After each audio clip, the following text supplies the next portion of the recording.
So let's talk about the cash flow forecast. So what is a cash flow forecast? So we talk about owning yourself first. So think of yourself like a business system. So the rules have changed. You now have to think of yourself like a business. So what is a business? So a business has assets that produce an income. So in previous generations, you would work all your life, and at the end of that life, you would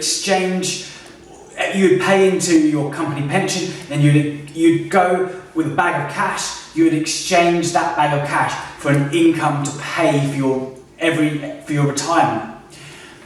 The rules have changed. You now have to fund your own retirement, or you need to have enough assets to produce an income for when you stop working. So what is an asset? So an asset is something that puts money into your pocket, whereas a liability is something that takes money out of your pocket. So we talk like in the football formation asset allocation. So you're either scoring goals, so money's going into your pocket. So like an asset. So if you score a goal, you get an asset. Money's going into your pocket. Whereas if you lose a goal, you concede a goal, like a liability. Money's going out of your pocket. So what is a cash flow forecast? It essentially shows the direction of travel of money. So where is money moving? So is money moving into your pocket, you're getting assets, or is money moving out of your pocket and you're losing money? So the cash flow forecast essentially shows this in a simple diagram, and I do this with all my clients. I've taken this diagram from Rich Dad Poor Dad, Robert Kiyosaki. It's very simple, and rather than going into the kind of balance sheets of a business, this is really, really simple, and I think it's even more effective. So what assets? So think of assets like if you own a house and you get an income from that. If you own shares and you get dividends from that, so a share of those profits. If you lend money to people, and then so like bonds. So if you lend £100 and someone will pay you £5 for taking that risk to lend that money, these are all assets, and these all fill up your asset column.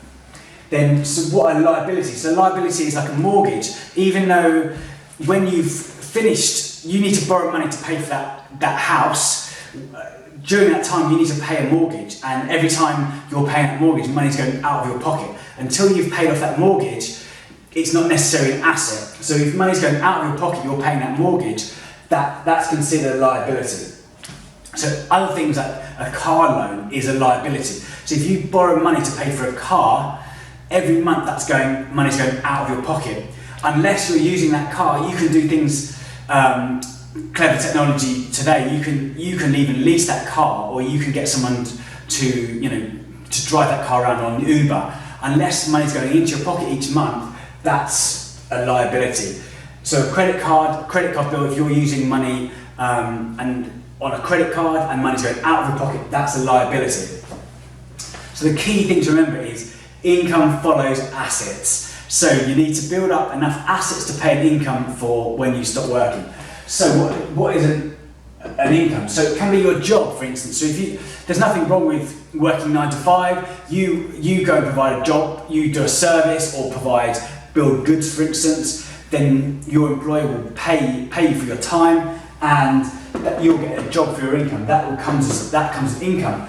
The idea is to build multiple streams of income. So for when you stop working. So think of it like a lift. You go up. If you've only got one stream of income like that, so you're relying on one cable. Say for instance your job, rather than you've got 5 cables in here. So that's not a very good diagram. Yeah. Say you've got 5 cables of this lift. You're going to feel much safer than relying on that one cable. It's similar with its forms of income. So if you only have your job, that's that one cable here. If you get made redundant, then that's going to disappear. Then essentially your income's going to fall. Whereas if you've got 5, say, streams of income, that's going to be, even if you lose one, say you lose your job, you've still got 4 streams of income to rely on. So I have a house, so I rent that out. I buy that property, I get a rent on that. I have an e-course, so Millennial Money Mindset. That's my book. Sorry, Millennial Money Mindset is my book.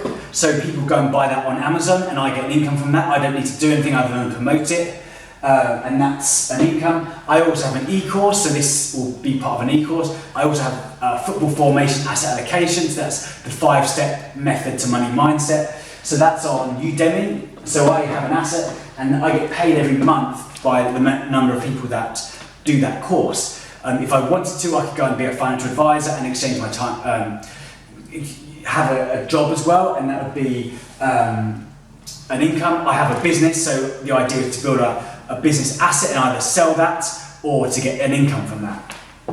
And then, so that's intellectual property, and that's becoming more and more important as we move into kind of the 21st century. That intellectual property is going to be, kind of digital assets going to be huge, as well as kind of other assets like your rent, your dividends.